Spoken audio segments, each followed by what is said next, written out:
کہہ دو کہ اگر تم اللہ کو نہیں پکارتے تو میرا پروردگار بھی تمہاری کچھ پرواہ نہیں کرتا. تم نے تکذیب کی ہے سو اب مڈ بھیڑ ہوگی. یعنی اگر تم اللہ سے دعائیں نہ مانگو اور اس کی عبادت نہ کرو اور اپنی حاجات کے لیے اس کو مدد کے لیے نہ پکارو تو پھر تمہارا کوئی وزن بھی اللہ تعالیٰ کی نگاہ میں نہیں ہے جس کی وجہ سے وہ پرکاہ کے برابر بھی تمہاری پرواہ کرے.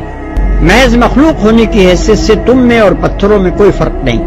تم سے اللہ کی کوئی حاجت اٹکی ہوئی نہیں ہے کہ تم بندگی نہ کرو گے تو اس کا کوئی کام رکا رہ جائے گا. اس کی نگاہ التفات کو جو چیز تمہاری طرف مائل کرتی ہے وہ تمہارا اس کی طرف ہاتھ پھیلانا اور اس سے دعائیں مانگنا ہی ہے. یہ کام نہ کرو گے تو کوڑے کرکٹ کی طرح پھینک دیے جاؤ گے.